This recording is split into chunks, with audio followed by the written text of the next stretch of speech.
수강생 여러분 안녕하세요. 이번 시간은 일제의 경제성을 무시한 증산일변도의 철강산업 정책과 관련하여 지난 시간 살펴본 철강산 개발에 이어서 소형 용광로 제철 사업에 대해 살펴보겠습니다. 소형 용광로 제철 사업은 말 그대로 소형의 용광로를 건설하여 철을 만들어내겠다는 것입니다. 여기서 철은 강재를 만드는 중간재의 역할을 하는 선철입니다. 막대한 자금과 인력, 시간이 걸리는 대형 용광로인 고로 대신에 철광석 생산지에 신속하게 만들 수 있는 소규모 용광로를 다수 건설하여 선철 생산을 증가시키겠다는 발상입니다. 지난 강의에서 말씀드렸던 청진제철소의 고로가 500톤입니다만 이 시기 구상된 소형 용광로의 규모는 20톤입니다. 소형 용광로라고 하는 이유를 이해하실 겁니다. 소형 용광로 제철 사업은 태평양 전쟁기 일제가 철강 증산을 위해 마지막으로 총력을 기울여 시도했던 사업입니다. 우선 이번 시간은 이런 정책이 일본 제국주의 중심부에서 결정되는 과정에 대해 말씀드리도록 하겠습니다. 소형 용광로 제철 사업 추진의 구체적인 움직임은 1942년 11월 일제 전시경제의 사령탑인 일본 정부 기획원을 중심으로 관련 부처가 결합한 임시생산증강위원회의 설치로 가시화되었습니다. 그리고 12월 11일 열린 최초 회의에서 결정된 증산계획 중에 하나가 소형 용광로 건설 계획이었습니다. 기획원이 작성한 계획은 20톤급 소형 용광로 181기를 조선, 중국의 화북, 화중, 대만, 몽고 등지의 철광석 석탄산지에 집중적으로 건설하여 1943년 생산 목표로서 선철 50만 톤을 달성하겠다는 것이었습니다.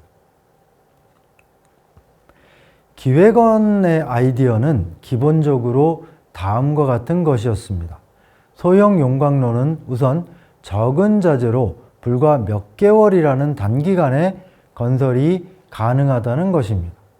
그리고 철광석, 석탄 등 제철에 필요한 원료의 산지에 용광로를 건설함으로써 원료 수송 부담이 경감된다는 것입니다. 아울러 일본으로의 운송 역시 철광석과 석탄을 직접 운송하는 것보다 생산된 선철로 하는 것이 물동량을 경감시켜 선박 부족으로 제국의 혈관이라고 할 수 있는 해상 수송력이 부족한 상황에서 그 적극적 대응책이 될 수 있다고 보았습니다. 물론 단점도 있었습니다.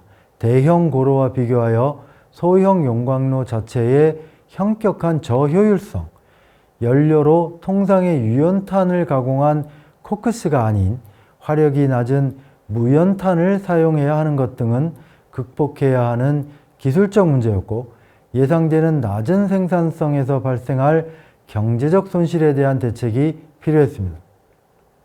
경제적 손실은 국가 부담으로 보전한다 하더라도 무연탄 사용 등의 기술적 문제는 계획의 성패를 좌우하는 것이므로 시간을 두고 신중하게 대처할 필요가 있었습니다.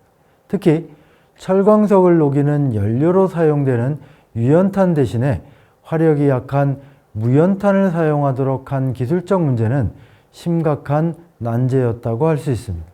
이것은 조선의 경우 생산되지 않은 유연탄 대신 상대적으로 풍부한 무연탄을 연료로 이용해 보도록 하는 시도였습니다만 아직 성공을 보지 못하고 있었던 것입니다. 물론 무연탄을 연료로 한 제철의 문제는 계획을 위반한 기획원 등 일본 정부 내 관련 부처가 이미 잘 알고 있는 사항이었습니다. 이것은 결정된 건설 계획에서 연료의 코크스 의존이 가능한 화북지역 소형 용광로 건설에 중점을 둘 것을 명기했다는 점에서도 확인이 됩니다. 그러나 일본 정부의 최종 결정 내용을 보면 중국 화북 지역에 코크스를 사용한 소형 용광로 건설을 중심으로 하는 애초 기획원의 계획과 달리 식민지 조선의 무연탄 연료 기반의 소형 용광로 건설이 중심에 있었습니다. 결국 일제는 무연탄을 이용한 제철의 기술적 불완전함을 알면서도 이를 애써 무시했거나 일단 계획을 시작하고 시행 과정에서 문제를 해결해 나간다는 정책적 판단을 내렸음을 알 수 있습니다. 그만큼 1942년 말 시점에서 일본 전쟁 지도부가 철강 공급 문제에 대한 위기의식이 높았다는 것을 보여주기도 합니다. 소형 용광로 제철 사업은 한편으로 전시경제의 단면으로서 군부가 주도하는 증산정책의 도박과도 같은 무모하고 난폭한 추진 모습을 볼 수 있습니다. 이것은 용광로 건설에 필요한 전동기, 송풍기, 내화벽돌 등 필요자재의 확보가 불확실한 상황에서 기획원 안에는 명시되지 않았던 공사기간을 일본 정부의 최종 결정 항목에 공사 착수 후 3개월 내로 한다고 규정하여 삽입한 것에서도 확인됩니다. 1942년 말 일제의 소형 용광로 건설 사업 결정에 의해 조선에는 일본 제철, 일본 관광, 가네가우치 실업 등의 일본 본토 재벌과 고레가와 제철, 이원 제철 등의 조선의 기존 철광산을 경영한 일본인 광산업자 자본, 직물업을 통해 성장한 한국인 기업가 백낙승이 설립한 일본 무연탄 제철 등 총 6개 기업이 8개 제철소를 건설하는 것이 확정되었습니다. 정리하면 표와 같습니다. 4,650톤의 철강제를 투입하여 20톤급 소형 용광로 70기를 건설하여 연간 42만 톤의 선철 생산 능력을 구축한다는 것이었습니다. 용광로 안에서 철광석을 녹이는 데 사용하는 연료 석탄을 무연탄으로 하는 것도 기술적 한계가 해결되지 않았음에도 불구하고 그대로 적용하는 것이었습니다. 용광로 건설 척수는 일본 무연탄 제철이 해주에 건설하는 5기를 1943년 1월에 건설을 시작 6월에 모두 완성하는 것을 출발점으로 1944년 말까지 70기 전부를 완공할 계획이었습니다. 관련된 자금은 물론 산업설비영단과 전시금융금고에서 조달하였습니다. 그리고 가동에 들어간 70기 소형 용광로를 통해서는 1943년도 선철 17만 2,800톤을 생산 목표로 하였습니다.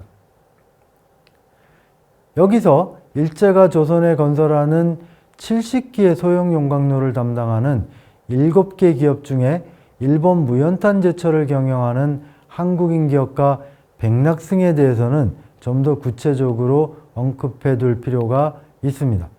태평양 전쟁기 일제 핵심 국책 사업에 한국인으로 참여한 것은 앞서 철광산 개발에 참여한 이희섭이나 최남주와 같은 모습으로 볼 수 있습니다. 일제 국적에 협조하여 기업가적 욕망을 성취하려 한 것입니다. 백낙승의 집안은 누대에 걸친 서울 시전상인이라는 전통적 상인 집안입니다. 그것도 서울 유기전에서 첫 번째로 치는 비단을 취급하는 상인이었습니다.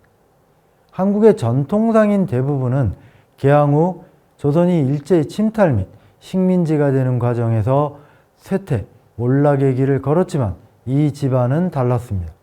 일제 시기에도 무역업과 직물업을 통해 근대 자본가 집안으로 성장하였습니다.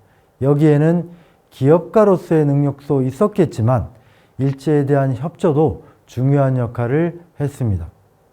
이미 일제 초기부터 조선 총독부 고이직과 튼튼한 연을 맺고 있었기 때문입니다.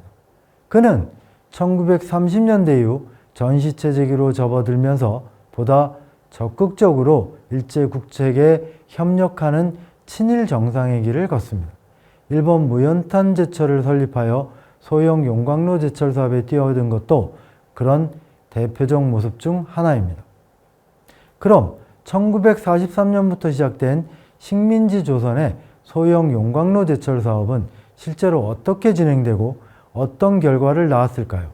이 부분은 다음 시간에 이어서 하도록 하겠습니다.